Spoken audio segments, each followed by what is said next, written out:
Hi, I'm Dr. Chris Barrett. Welcome to the ACO's A Different Kind of Psychiatry case presentation webinar. We're glad to have you.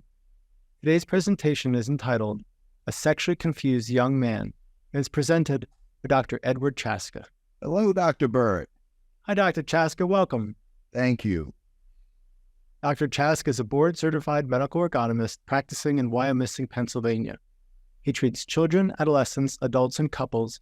He's a member of the American College of Orgonomy, and he teaches classes in social ergonomy. So, Dr. Chastka, I just want to let the audience know that at any time during the presentation and discussion, they can type questions into the Q&A section so we can get to those at the end. So I'm really excited to hear about this presentation of yours. So why don't we start off just by, maybe you could say something about how you decided to present this young man today. There was a couple of things that attracted me to presenting this. One was he was just such a lively young man and so intelligent and had a lot of very good insight. He made very rapid progress in his treatment. But the other issue was that his problems were so similar to so many young people today that I see, problems with drugs and alcohol and problems with sexuality. I see. So who was this young man and how did he come to your treatment? Well, he came to me referred out of a psychiatric hospital, and he'd been at college, and he had started using a lot of drugs and alcohol, marijuana, alcohol, and then had started to add in some amphetamine later on in an attempt to kind of keep his head clear. And what's his name? His name is Bill. Bill. And he started to have periods where he felt kind of off and out of it. This involved the drugs and alcohol, but it also involved a new relationship that he'd gotten in. Now, he told me that he had always been a very sexually active guy, but he'd never had any kind of committed or long-term relationship. And his second year of college, he'd gone home and he'd met a young woman from another school, and he really fell for her. He felt deeply attracted to her and missed her when they were away. And this was a new thing for him. He seemed a little surprised that this kind of thing could happen. And I think it was almost too much happiness for him because when he got back to his school, he went back to his old ways, drinking, smoking marijuana, hooking up. In fact, the day that she was to arrive on his campus for a visit, he was out drinking and with another woman. Wow. Yeah. So, it was, clearly he was frightened and trying to undermine the situation. He didn't know what to do, and he kind of blew the situation up. Now, the young woman forgave him and wanted to stay in the relationship, but this was too much for him. The drinking, the marijuana, the Adderall use got way out of control, and he started to develop some problems with his thinking. He began to get this overwhelming sense of how the world was evil and he was evil and that he needed to be punished, and then actually developed the delusion that he was in fact living in purgatory and being punished for his sins. Oh, wow. The drug and alcohol, of course, but also he had a lot of guilt about some past sexual behaviors. He was unable to sleep. He was up for several nights in a row, and his mind was racing, and he began to hear voices talking to him, seeing shadows in his vision, and he couldn't go to school anymore. So he went home, and he did a little better there, but his parents were very concerned. So what they did is they took him to the emergency room. He was evaluated. He was admitted to a psychiatric unit for about a week. Mm-hmm. Now, the interesting thing about this was most psychiatric units with this story would put you right on an antipsychotic. Mm-hmm. But this unit didn't. They wanted to give him a chance to clear off the drugs and alcohol, gave him a sedative for the first couple of nights, and after that, just let him clear on his own. I see. And referred him to me once he'd completed his stay there. I see. And so what was it like that first appointment with him after this hospitalization and clearing from the initial intensity and real psychotic experience he had? Well, when he came into the room, I could tell he was, a real live wire. He was just kind of lit up with energy, probably more than he could handle. And his eyes had this kind of burning look and staring off into space. And he was very expressive and talking really. Like a zealot? What? Like a zealot? Yes. It's like a zealot. And initially, he didn't want to hear what I had to say. He had this story to tell, and it was, I let him talk. But as I began to think about how do I approach this young man? He's so expanded. His thinking is so off. I started to focus on two things. One is to get him to fill in the details of what he was saying, to be very clear, because his mind would skip things and things wouldn't be clear. So I would ask him questions and try to get him to talk more in detail about this belief that he was in purgatory. And it came out that he believed that the rest of the world was suffering from his sins as well, that his guilt was spreading to other people. And he was a burden on everyone around him. He was a burden. His sins were a burden on everyone else. So to get him to talk about this and really be clear about it. The second thing I noticed is what's called loosening of associations. So his mind would skip, and you wouldn't know quite where the next thing came from. So to help him get in touch with the fact that this was going on, I would always ask him to fill in the blank. How did you get there and what? And this actually brought him very quickly into an awareness that his mind was skipping like this. He became aware of it and began working on it himself. And was he sober by the time he came to see you? Like, did he remain clean from drugs? He did. And I think that was an important part of what was happening. A lot of people, when they stop using drugs, and particularly when they stop using marijuana, will get this rush of energy. And a lot of times they don't know what to do. In the 12-step circles, they call it a pink cloud. There's this rush of energy and emotion that you've been avoiding for so long, and your nervous system is coming back to life.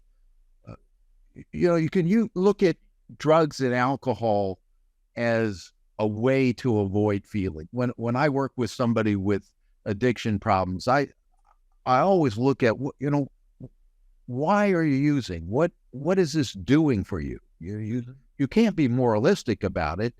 People use drugs and alcohol for a reason.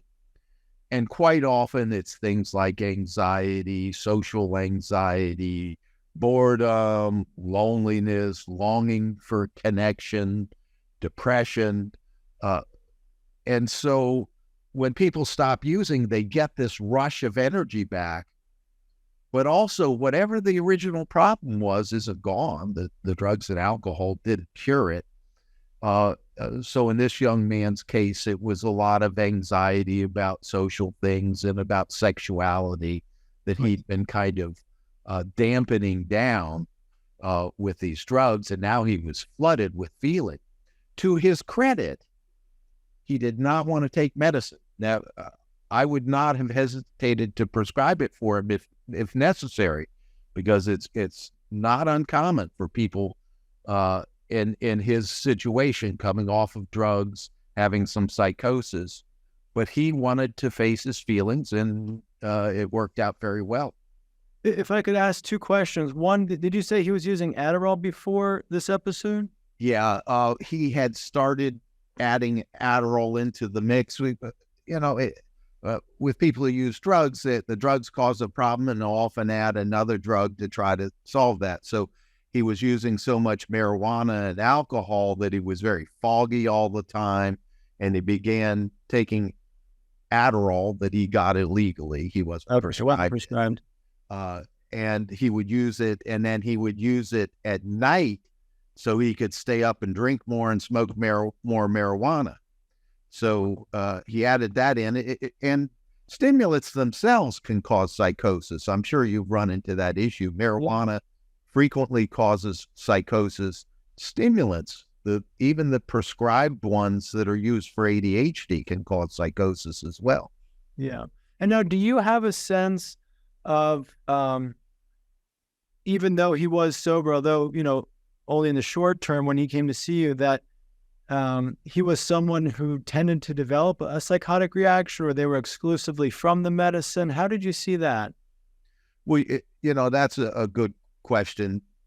People want to know, and particularly parents want to know, is this a drug-induced psychosis, or is this, an underlying psychosis? And what I tell people is both. There are lots of people out there who can use stimulants and marijuana all their lives, and they'll never become psychotic. And then there are other people who become psychotic without them. So it's really a spectrum. Mm-hmm. If you think of a psychosis as the breakdown in the functioning of a person's defenses, and that this can be brought on by using drugs, then you can see that, yes, drugs can bring on a breakdown in a person's functioning, but other things can too.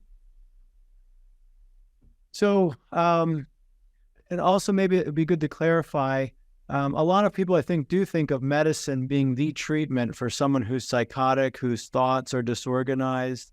Could you say more about working with someone like that, and him specifically? Well, it was in some senses a rare opportunity, because people in a psychotic state are often flooded with anxiety, and they can be difficult to engage. In a psychotic state, the mind splits, and the perceiving part of the mind splits from the excitation coming in from the senses and the body. And this split allows for misperception and delusions and hallucinations. So that can make it very hard to connect with a person initially. Yes. And sometimes the best way to bring them into contact with reality is to use medicine. But with him, number one, he'd cleared a lot in the hospital. Mm-hmm. He was already getting better by the time he came to see me. And he had the curiosity and the willingness to face what he was feeling. He was excited about it, in fact. Yeah. And what I heard from you, too, the fact that you were able to help him clarify with your questions seemed to be a sign that you could work with him that way. If that didn't work, maybe that would be a sign that you would need to use medicine. Is that accurate? That's correct. That's exactly the way to approach it. But to let a person go as far as they can on their own and with their own resources. Yeah. So I'm curious to hear more. How did things develop? Well, as time went along, we were working with the psychosis.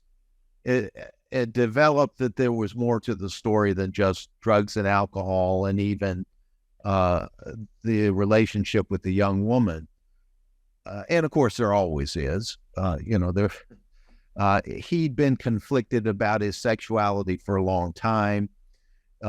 In high school, he'd had a lot of hookup kind of behaviors, and that had intensified at college. And in a way, he kind of didn't recognize that there could be anything more to a relationship except a casual, sensual hookup, usually under the influence. And it surprised him. So there was this eye-opening experience with this young woman where he felt this emotional connection with her.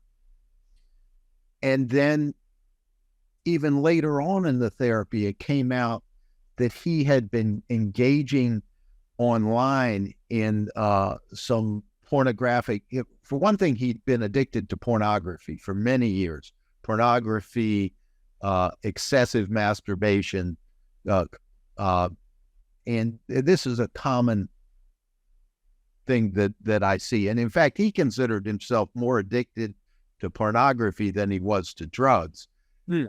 But young men and young women, even more and more today, will watch pornography, be very stirred up sexually in a sensual sense, will masturbate to it, but they can't get relief from this high excitation. And it leads to this compulsive rounds of repeated watching of pornography and masturbation without genuine emotional satisfaction. And it's addicting and frustrating at the same time. And he had had this going on since high school. And then at one point, he got involved in some pornographic behavior himself. He started to post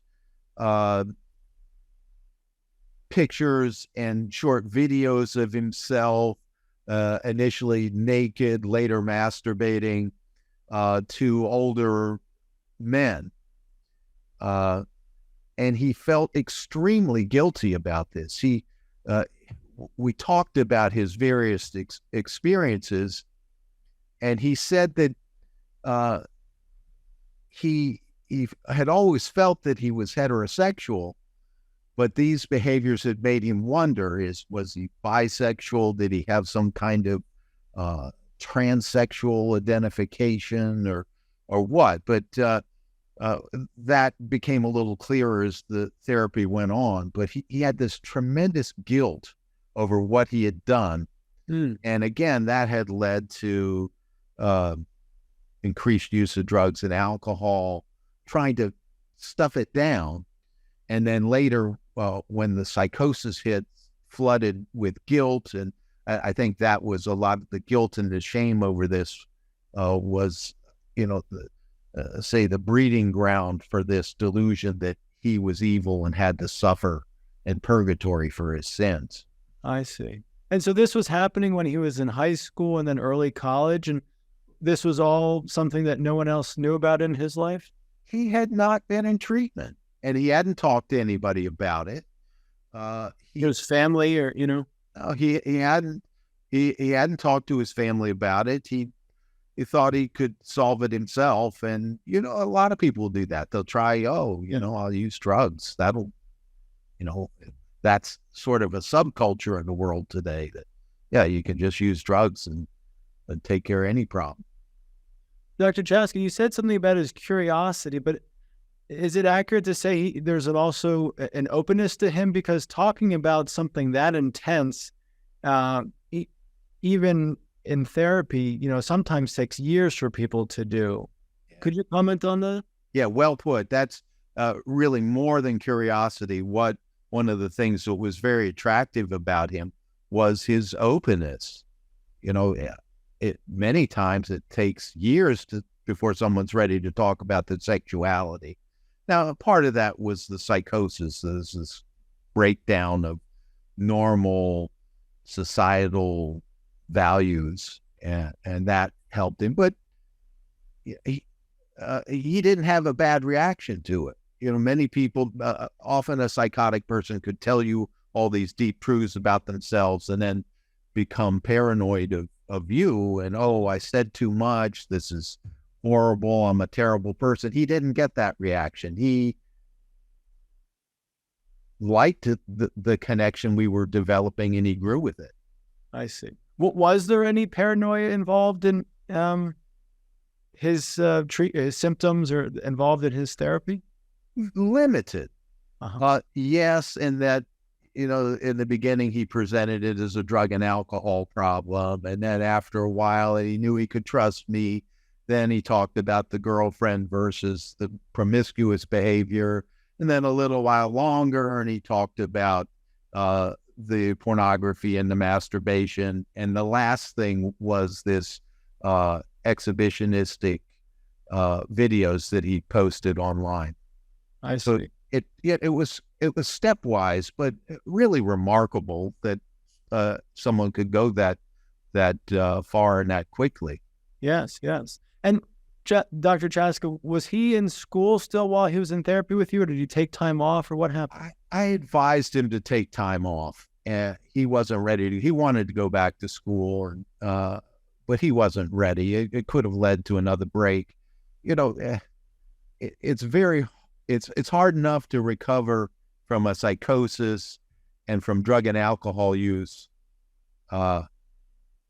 when you're focusing on your therapy.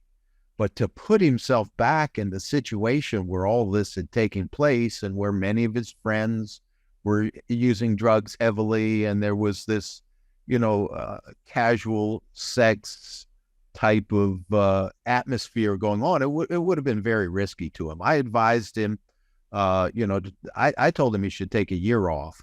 He wasn't happy to hear that, but he at least took my advice and actually wound up, at the end of the program, going someplace into a sober living community.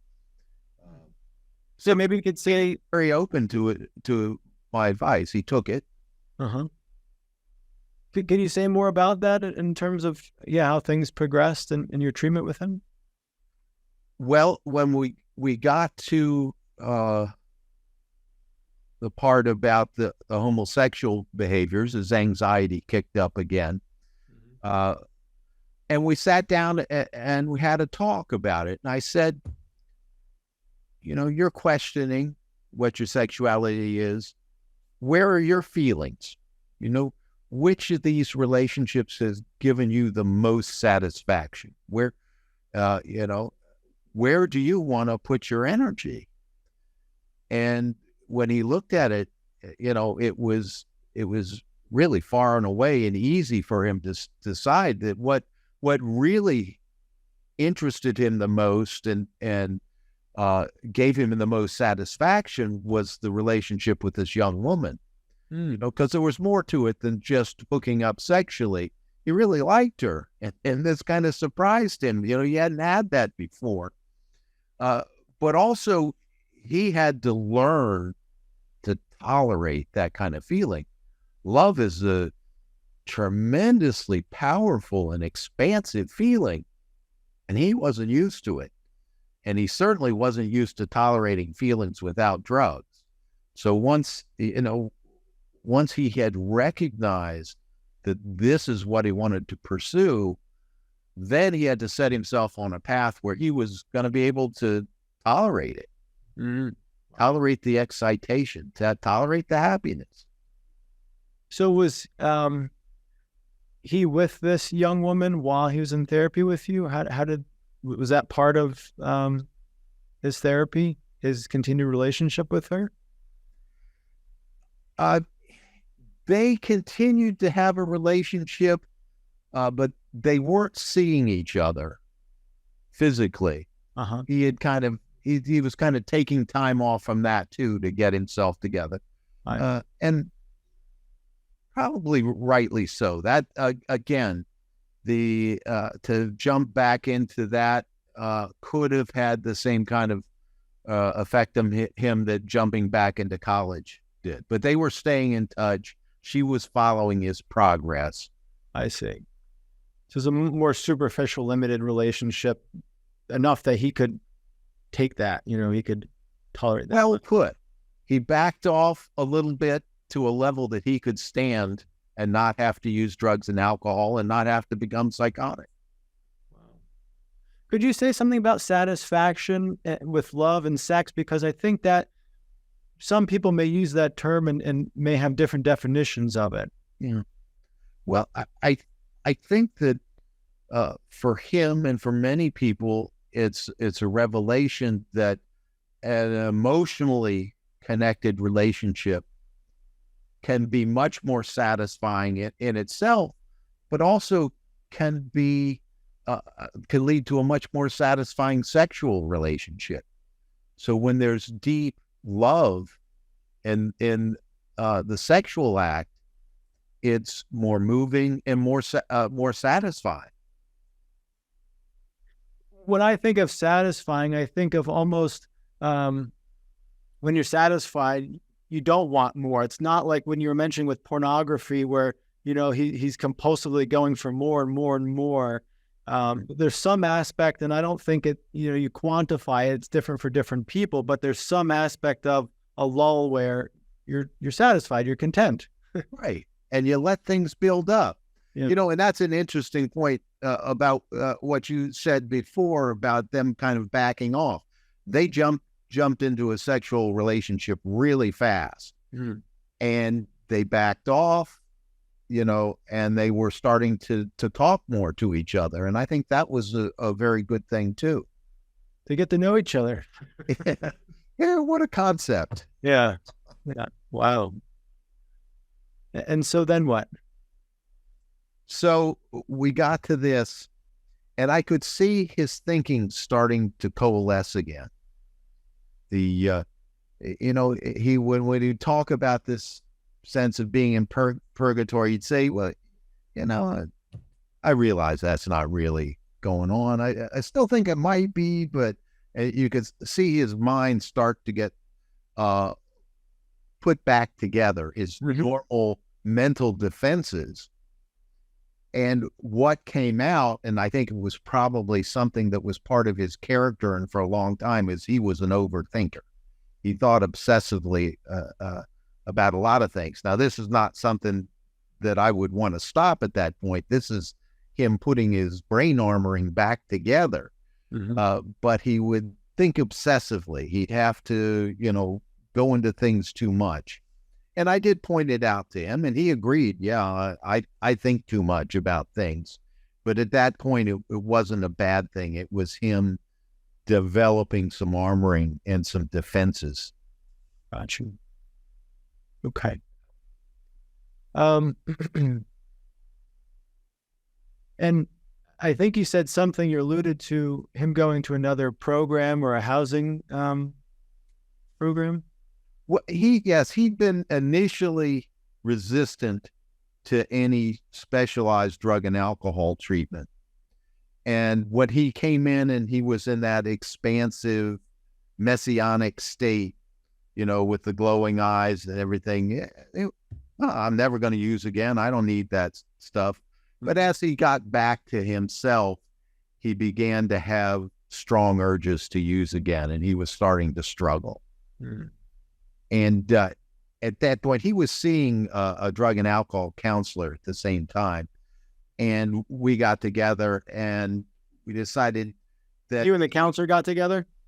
We talked, yes.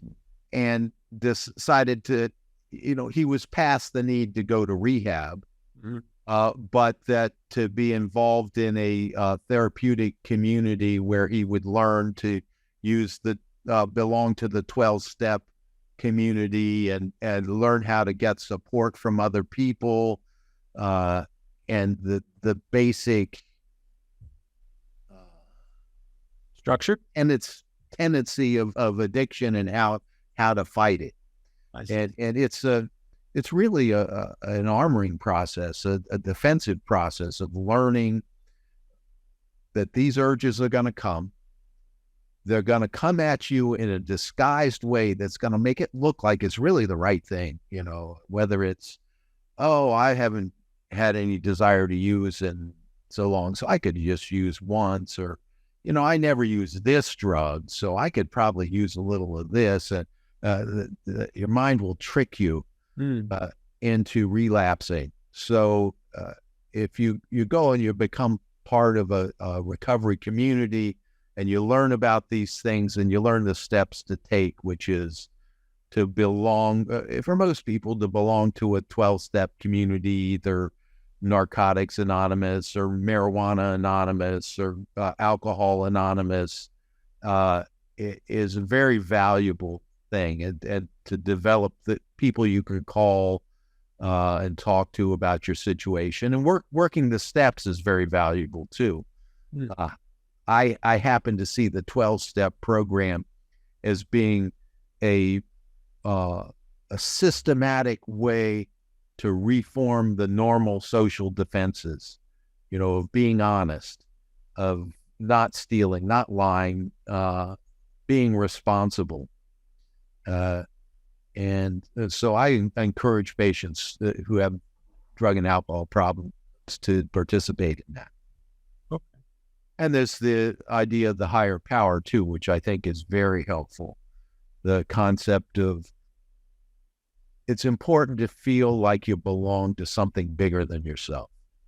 And that's, I think that's the best way. The 12 steps, you don't have to go to church or believe in religion or even have any specific concept of God, but the sense that you're part of some bigger aspect of nature or creation.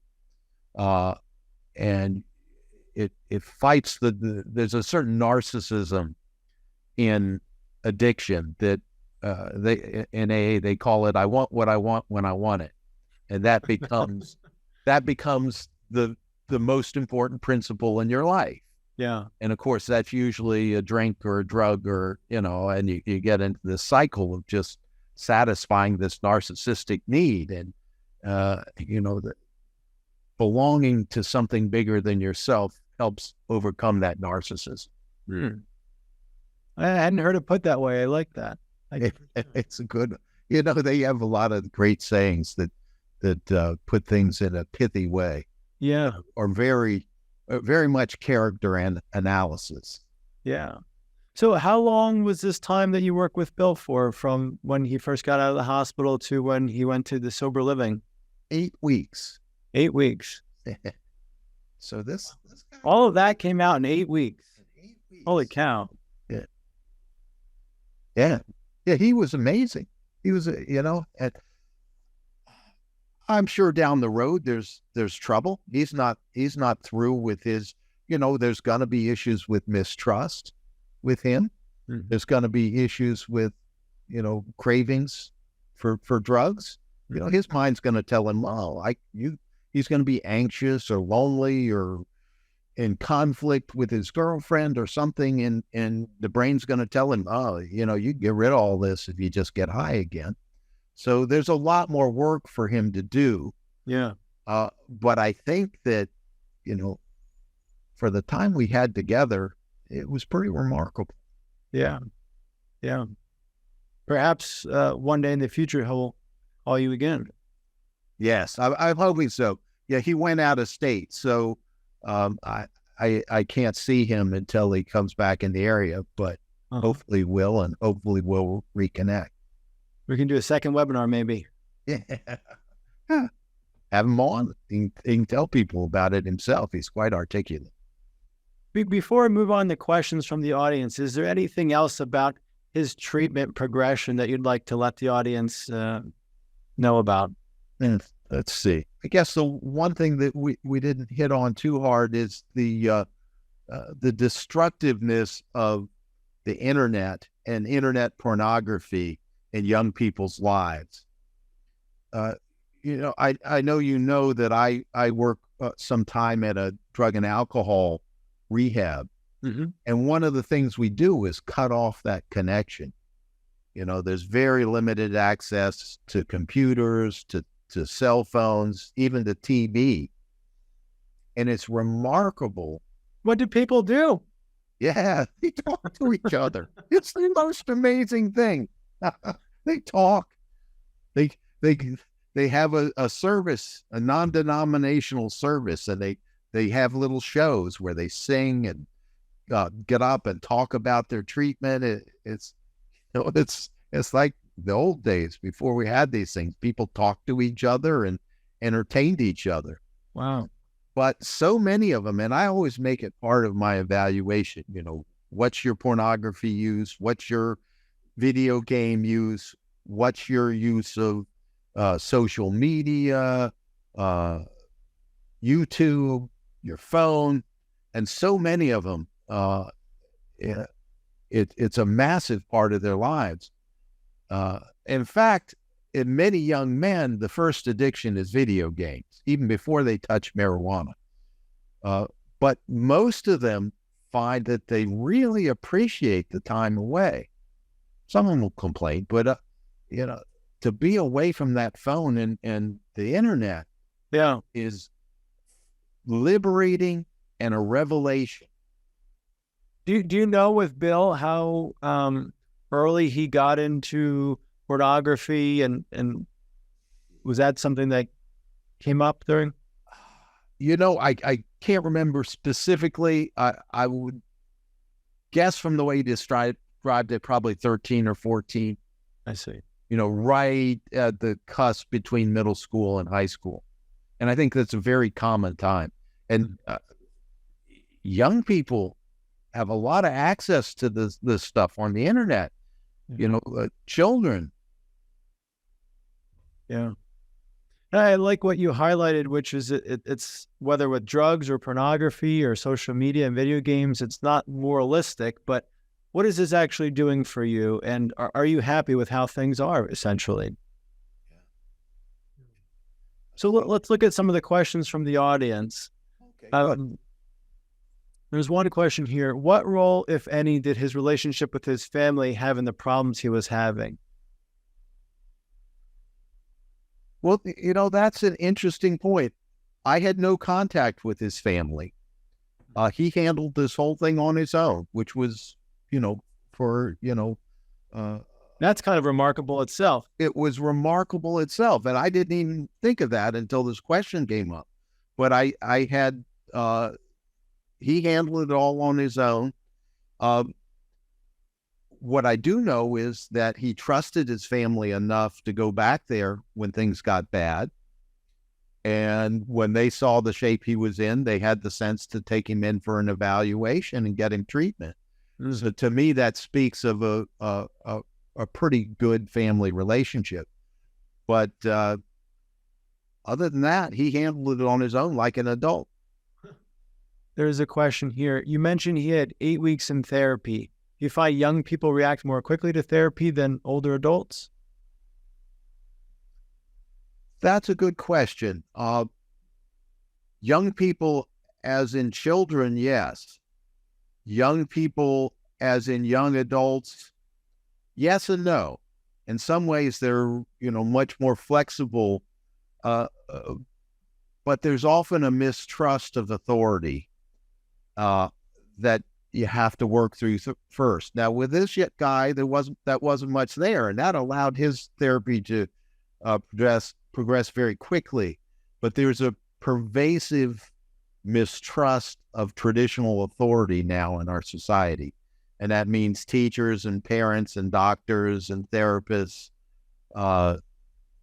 And typically, with someone his age, it takes a lot longer to break through that. With him, it just wasn't there. And I don't know why. That may have been part of this psychosis, is it just swept away so much of the, social facade that he had. Yeah, interesting. I'll say from my own experience, you said it takes longer. It almost feels like it's like a solid year before someone really looks at you as an authority when we're talking teenager to young adult. And I have numerous experiences. Even when things are good between us, it's like what I say is on par with a friend or what you read online. It's not that it's dismissed. And this much below the video influencer and the rapper, Yeah, but it's like just another idea among many that they're considering and looking at, That's right. Yeah. And I'd say for an addict, it's probably 2 years usually before I get to the point of seeing them on the couch, doing any biophysical work. Now, which none of that I did with him, but it's quite often 2 years before the character is put together well enough again that they can tolerate that kind of work. There's a question here. In all of your years as a therapist, are you seeing that young people today are truly having more problems with their sexual identities, or that some kind of media hype? Wow, that's a good question. I think that people have always struggled with sexuality. There's always been tremendous anxiety with young people, adolescents in particular, with the sexuality, but that in the past era, there were expectations, and you might break them. So, say you might have sex before marriage, and that might have been, kind of a no-no, but you kind of knew where you stood, and that gave people some structure that helped them tolerate the anxiety of sexuality. Now it seems like that's gone, and anything goes.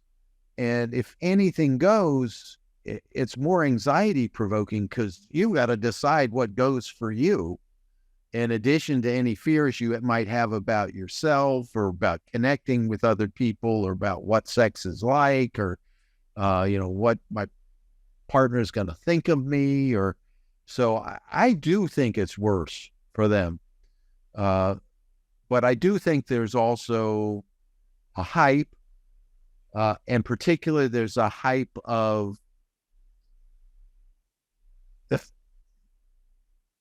let's not look at emotion, let's not look at connection, let's just look at anything goes.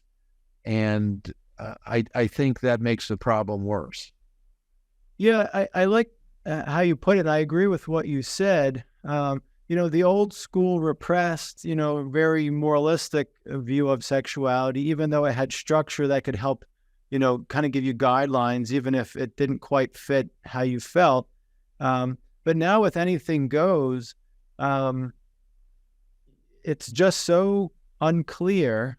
And with people being less just in touch with themselves, and that's what you were really talking about with Bill, which is if he's out of touch with himself, he can't even figure out, am I attracted to men, women, this, that. He just isn't connected with himself. And unfortunately, people have been less connected with themselves.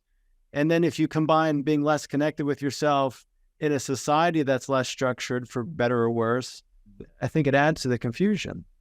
And I think that this is leading to a new phenomena that I'm reading about online of asexuality. People who just throw up their hand, I'm not sexual at all. I'm not interested. I'm not even putting a toe in the water, and just withdraw from it entirely. And of course, that's a tragedy to lose that special connection that we have as mammals and people and biological beings. Yeah. And on this note, there's another question. The person wrote, what's the difference between sexual confusion and actual homosexuality? I think we touched on it, but. Well, homosexuality, someone is attracted to people of the same sex, and they're clear about it. They're not confused. And in fact, many will tell you, oh, I knew that from the time I was a child. But confusion is this, am I homosexual? Am I heterosexual? Am I polyamorous? Am I someone who wants to be in a committed relationship?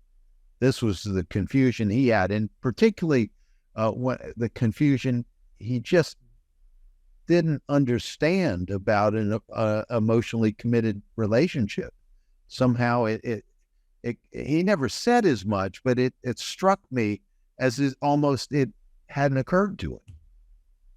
That's amazing. Yeah. This question we touched on, but maybe we can reiterate. Is viewing internet pornography very common among young people? And the second question is, where are the parents? Well, I'll get rid of the first question. I don't know where the parents are. They certainly are not that involved. But I think internet pornography from the young men that I see is extraordinarily common. And a lot of them will put it behind them if they get into a relationship. Some never do. Some of them will try to combine pornography with a relationship. I think that always hurts the relationship Another interesting thing that I saw online 2 weeks ago is that something in the neighborhood of 35% of young women watch pornography, which is not something I'd realized. I now start, with the young women addicts that I see, I now add that to my evaluation because apparently it's women are becoming much more involved with pornography too. I don't have as much experience with that. Yeah. I have a young man that I've been working with, and this came up actually fairly recently. He's about 25 and in a committed relationship.